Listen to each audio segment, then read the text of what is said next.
Welcome to Donmar TV News Channel. Okay, magandang hapon po sa inyong lahat. It's 1 o'clock in the afternoon here in the Philippines. Magandang umaga, magandang hapon, magandang gabi sa lahat ng mga heroes natin dyan, mga OFWs, and sa mga audience ko dito sa Pilipinas from Luzon, Visayas at Mindanao. Hello po sa inyo, good afternoon po sa inyo. Okay?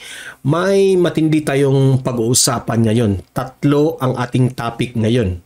Una, itong tungkol sa post ni Mikoy Morales. Hindi ko siya personally kilala, pero trending ito ngayon sa social media. Ang kanyang post na ipinagtanggol niya itong si Leni Robredo. Okay, so yan ang itatalakay natin una.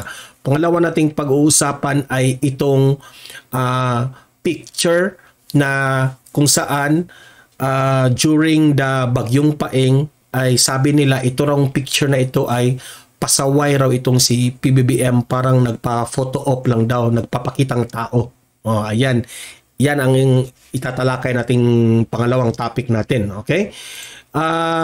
Pangatlo nating topic ay ikukumpara natin yung Marcos administration at itong Aquino administration kung papaano sila nag-handle ng mga bagyo sa kanilang office, no? Sa panahon ni Pinoy Aquino nung bagyong Yolanda at ngayon naman sa bagyong Paeng with Marcos administration. So i-compare natin ang dalawang ito kung paano at ano ang difference sa kanilang dalawa. Okay? Yan ang pag-uusapan natin.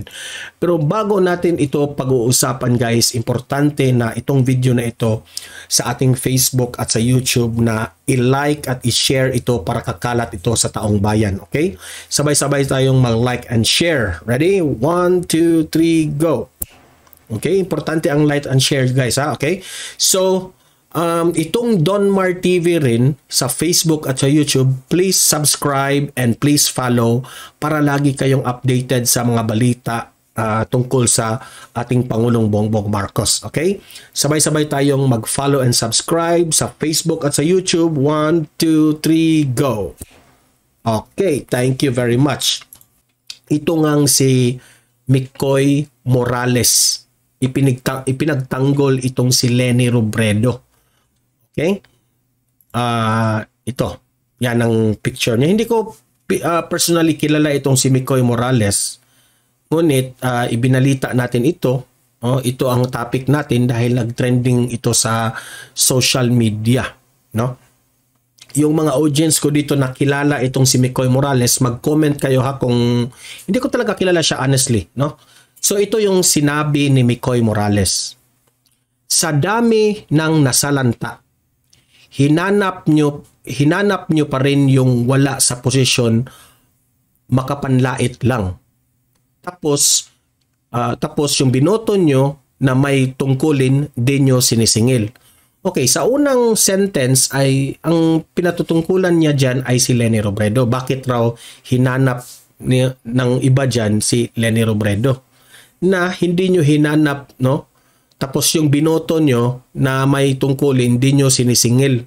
Which is, ang pinatutungkulan niya dito ay si Presidente Bongbong Marcos. Ngayon, itong si Mikoy Morales naman ay kanyang opinion yan. No? Kasi ano tayo dito demokrasya tayo sa Pilipinas. Okay? I respect what Mikoy Morales said na sa kanyang statement tungkol dyan. Pero sasagutin ko itong si Mikoy Morales. Ito kasi, Mikoy Morales,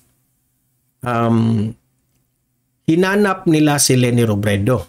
Ngayon, yung hinanap nila yung si Leni Robredo dahil noon pa, no, sa panahon ni Pangulong former President Duterte, pag may bagyong darating at yung mga bagyong dumarating dito sa Pilipinas, kaagad itong mga pinklawan, no, na kakampi ni Leni Robredo ay kaagad hinanap si former President Duterte. nakasanayan na yan lagi na nasaan ang Pangulo. Di ba? Sino itong tanong ko, sino man yung mga supporter na nag-una ng naghanap ng Pangulo? Di ba kayo rin naman mga pinklawan, di ba? Kapag may bagyo noon, hinanap nyo kagad si former President Duterte, nasaan ang Pangulo? Ngayon, na panahon na bagyong Paing, parang ano lang ito, rest back lang ito ng mga Marcos supporter. Nasaan ba si Leni Robredo? Yan lang. Ngunit sa pangalawang statement mo, tapos yung binoto nyo na may tungkulin, di nyo sinisingil. Alangan naman sisingilin si Presidente Bongbong Marcos na he is on the ground, nagpapakita. Kahit Zoom meeting nga during the bagyo, kailangan sa Zoom meeting lang kasi hindi pwede na mag helicopter o aeroplano kasi medyo yung panahon ay hindi pa ganyan ka safe kasi may bagyo pa. So kaya naka-Zoom meeting itong si PBBM. So ito yung sabi ko sa inyo. Kayo mismong mga pinklawan ang kayo ang nag-create ng nasaan ng Pangulo. Kayo ang nag-create dyan. Kayo ang nangunguna dyan. Panahon pa yan ni Pangulong Duterte. Ngayon, na kayo ang niresbakan kayo ng mga Marcos supporters, nagagalit kayo. So, Mikoy Morales and sa lahat ng mga supporters ni Leni Robredo, at least alam nyo na ngayon kung ano ang feeling na hinahanap nyo yung idol nyo o yung hinahanap nyo yung Santa Mama ninyo. Di ba? Ganyan rin ang na-feel namin noon nung lagi nyong hinanap si Pangulong Duterte at ngayon hinanap nyo si President Marcos. Yan rin ang na-feel namin. So vice versa rin. Okay? So, as far as sa mga supporters, hindi ko alam kung nasaan ngayon si Leni Robredo. Hindi namin alam. Wala mang picture na nakita sa social media na kumakalat na tumutulong itong si Leni Robredo. Kaya hinanap siya ng mga Marcos supporters like sa hinanap nyo noon si PBBM at itong si PRRD noon. The same lang yan. So sana wag kayong magalit. 'Di ba? Tapos binoto nyo na may tungkulin, di nyo sinisingil. Anong hindi sinisingil? Nakita. Si PBBM kumakalat sa social media ang kaniyang ginagawa. Tumutulong. Nag-connect siya sa mga different agencies kung papaano i-recover itong mga damages dito sa bagyo. 'Di ba? So kayong mga audience ko dito sa Don Mar TV, libre kayong mag-comment, mag-react tungkol dito sa sinabi ni Mikoy Morales. Okay? Hindi ko siya kilala, no? Hindi naman ako nagmamagaling dito. Nagre-react lang po ako tungkol sa kanyang mga sinasabi. Okay? So, comment, mag-react kayo, babasahin natin yan. Okay? Kung tama ba itong mga sinasabi niya. Para sa akin, vice versa lang ito. Kung pinagsabihan nyo kami noon, ngayon naman, ang Marcos supporters naman ang nagsasabi na saan si Leni Robredo. Sana wag kayong magalit. Vice versa lang yan. Okay? Importante dito, hindi tayo hahanap kung nasaan yung leader, nasaan yung Pangulo. Importante is magtulungan tayo. Yan ang point dito sa vlog natin. Okay? So, moving forward sa ating next issue. Ito. Kumakalat ito ngayon sa social media. Itong picture ni Presidente Bongbong Marcos. Some of the officials na kasama niya. Nandyan si Remulla. Nandyan rin si Bong Revilla. Nandyan rin yung anak ni Bong Revilla. Okay? Na nagtuturo sila sa parang mapa. Okay? Sabi ng mga anti-Marcos, sabi ng mga dilawan na nagpaputo-op lang raw ito na parang talagang may ginagawa itong si Pangulong Bongbong Marcos. Parang fake raw yan na nagtuturo-turo kunwari. No. Kinapsyonan pa nila. No. Ito yung caption nila. Picturean mo nga kami. Again. Picturean mo kami para kunwari may ginagawa kami. Yan ang kanilang palabas dito sa picture na ito. Ha? Okay. So magko-comment tayo dito. Kayong mga pinklawan, nagagalit kayo kapag hinahanap namin si Leni Robredo. Ngayon, mga ganitong bagay, pinicturan nyo, ginawa nyo ng caption, no, na pasaway itong si PBBM without really researching, without really knowing the facts. Bakit sila nakaganyan? Di ba? Hindi maganda at hindi tama na manghuhusga kaagad sa picture pa lang, no? Kasi baka ito talagang may sinolve itong mga leaders natin sa Pilipinas, nagpicture diyan, pero hindi ibig sabihin na nagpo-photo op yan. Okay? Kasi ginawa nila ng storya ang isang picture, hindi yan maganda. Pasalamat nga tayo na may mga officials na passionate sa kanilang ginagawa. Talagang tumutulong sila sa kapwa Pilipino during the bagyo. Tapos gawan nyo ng mga caption na ganyan na nagpa-photo op lang itong si PBBM. Buti nga yan, may sa social media kumakalat na may ginagawa ang ating Pangulong Bongbong Marcos. Pero hindi ko ngayong bagyong Paeng, hindi ko pa nakita kung ano yung tulong na ginawa ni Leni Robredo. Siguro si Leni Robredo na sa labas, no, ng outside sa country sa Pilipinas. Hindi ko talaga alam, no? Pasintabi na po kay Leni Robredo, no? Pero yung mga 31 million na sumuporta kay PBBM, hindi nila hinanap yang si Leni Robredo. Sarcastic lang yun na hinanap namin si Leni Robredo kapag kayo yung nangunguna. Kasi yan naman lagi yung mga narrative nyo, di ba? Panahon ng bagyo, hahanapin nyo kaagad yung Pangulo. Yung mga nakita nyo sa social media na hinanap si Leni Robredo, hindi naman talaga namin hinanap si Leni Robredo. Sarcastic lang yun na hinanap kunwari namin. Kasi hindi nga siya nakita rin sa social media. Like rin sa ating Vice President Inday Sara Duterte, hindi siya masyadong nakita sa social media. Okay? Kasi merong mga leaders natin na hindi at ayaw nila yung mga picture-picture na tumutulong. Merong mga leaders na hindi ganyan. Itong si PBBM, hindi siya makakaiwas. Dahil presidente ito ng Pilipinas at maraming mga paparazzi, maraming mga news anchor na laging nakasubaybay sa kanya. So hindi niya maiiwasan yan. Okay? So yun lang. No? Huwag nyo kaagad yung mga dilawan na laging bumabati ko sa ating Pangulo. Huwag nyong lagyan ng malisya ang mga picture na ganyan. Okay? So, pangatlo nating pag-uusapan ay ito nga. Itong nasa left side, Tatak Marcos. Itong nasa right side, itong nakasabi dyan, Latak Aquino. Kung i-compare mo,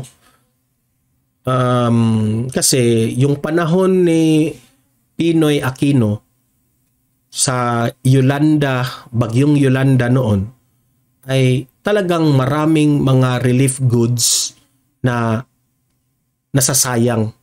Okay? Imagine this one, no? This is from Inquirer.net. Binalita ito noon. 4 years ago, this is 4 years ago, 4 containers of Yolanda relief goods burned. Sinunog yung mga relief goods. Wasteful shipping containers filed with wasted unused relief goods meant for Yolanda victims. Bureau of Customs. Nangyari kasi ito guys dahil noong panahon ng Yolanda, marami ang nagbibigay ng relief goods sa mga nasalanta ng bagyo. kahit mga ibang bansa nagbigay ng mga relief goods, tumutulong sa Pilipinas noon. No? Swerteng-swerte ang Pilipinas noon. Ngunit dahil sa hinding magandang pamamalakad ng mga leaders, maraming nasasayang na relief goods at nasayang kasi hindi naibigay at hindi na pwedeng kainin dahil parang panis na yung mga relief goods, kaya sinunog na laman. Yan ang nangyari sa panahon ni Pinoy Aquino. Ngayon, sa panahon ni Presidente Bongbong Marcos, may isang video tayong nakita, kung panoorin nyo yung latest video ko before this one, na may sinita itong si PBBM, isang barangay kapitan, na nagbibigay pa ng mga ticket bago ka mabigyan ng relief goods. Ayaw ni Presidente Bongbong Marcos yan. Kung ano ang dala nyo na relief goods, ibigay yan lahat. Wala nang ticket kasi gutom ang mga tao. Gutom ang mga nabiktima ng bagyo. Okay? Yan ang style ng ngayon ni Presidente Bongbong Marcos. Itong style noon sa mga leaders ni Aquino, dapat pa pumirma pa sila, maglagay ka pa ng pangalan, may stub siguro bago ka bigyan ng relief goods. Yun ang nangyari noon. Maraming hindi nakakain, pero marami namang sinunog na nasayang na relief goods. Di ba? Mas mabuti na yung sobra-sobra yung binigay na mga relief goods. Nagdoble, mas okay pa yan. Basta maibigay lahat. Di ba? Basta, ganito ang comparison, no? Ito yung, so para sa akin mag-comment ako dito, mas gusto ko pa itong panahon ni Presidente Bongbong Marcos compared to the Aquino administration. Siguro, di pa siguro nila alam na ganyan ang proseso, pero para sa akin, hindi kasi hindi nagkukwenta itong si PBBM. Wala kasi sa ugali ng mga Marcoses na nagkukwenta ng yung at gaano karami yung naitulong. Ito sa itong sa Aquino administration, dapat ka pang pumirma, dapat ka pang dapat kang humingi ng stub para makakuha ka ng relief goods. So hindi maganda, no? Ayan tuloy, maraming mga relief goods ang nasasayang noon. Sinunog lang. Kung ibinigayan lahat, kahit doble-doble na, mas maganda. Sobra-sobra yung mga naitulong ng buong mundo sa Pilipinas sa panahon ng Yolanda. Ngayon, itong panahon ni Bongbong Marcos, kahit walang ibang mundo o ibang bansang tumulong, nabigyan lahat. Kasi hindi iniisip ni PBBM na maglagay pa tayo ng mga pangalan kung sino ang natutulungan natin, namumulitika pa kasi yung iba. Ngayon, walang pamumulitika, bigay lang ng bigay si PBBM. Ayan, maganda, maraming nakakain, sobra-sobra pa yung pagkain. Okay? So yan ang difference ng dalawang administration. Kaya nga sabi ni PBBM, no such thing as sobra na relief goods. Ano kung magdoble? Ano ngayon kung magdoble? Bigay ninyo lahat. Gutom ang mga tao. Huwag nang kwenta-kwenta. Bigay nyo lahat. So kayong mga audience ko ito, libre kayong mag-comment, mag-react kung ano ang masasabi nyo, comparison sa Aquino administration at itong sa Marcos administration. Hindi ko sinasabi na masama ang Aquino administration, hindi ko rin sinasabi na tama itong Marcos administration. Kinumpare lang natin kung paano itong Pilipinas naka-learn tayo sa ating mga mali noon. Ngunit ngayon na may bagyong darating at dumating na nga ng isang araw, ay nakikita natin kung paano tayo naka-learn sa ating mistake sa previous na mga pangyayari. Di ba? Hindi, I can't help but compare because talaga namang masasabi ko na may pagbabago talaga. Okay? Talagang ibabalita ko talaga yung mga ganitong bagay na ginawa ni PBBM para malaman yung taong bayan na malaki talaga ang pagbabago sa Pilipinas. Noon, magbigay ang mga politiko, magbigay ng mga relief goods, kailangan ka pang sumulat, pumirma, magbigay ng stub na talagang nabigyan ka. Ngayon, sa ating politiko ngayon with Presidente Bongbong Marcos, pati rin yung panahon ni former President Duterte, wala nang ganyan. Kung sino yung nanghihingi ng tulong, bigyan ka agad. Huwag nang maglista-lista na yan. Kasi kapatid natin yan, urgent yan, emergency yan, ibigay lahat. Kung manghingi sila ulit, kahit doble, bigyan ka agad. Kung nauubos na yung relief goods, o manghingi tayo, bigay natin lahat. Dahil, if we will put ourselves sa kanilang kalagayan, hindi yan madali, guys. Nakakaawa sila. So kaya ibigay lahat kung ano ang gusto nila. Yan, ganyan ang ating Presidente Bongbong Marcos. Okay? So mag-comment, mag-react kayo sa issue na ito at babasahin natin yung mga comment ninyo. No? At importante na i-like at i-share itong video na ito para kakalat ito sa taong bayan, guys. Marami ang makarinig. Marami ang makakita kung anong ginawa ng ating Pangulong Bongbong Marcos. And also guys, itong Don Mar TV, i-subscribe at i-follow ninyo para lagi kayong updated sa ginagawa ni PBBM. Okay? So, patuloy nating ipaglaban itong si Presidente Bongbong Marcos. Patuloy nating ipaglaban ang ating Vice Presidente Inday Sara Duterte. Hanggang dito lang itong video na ito. See you in my next video. Have a great day and God bless everyone.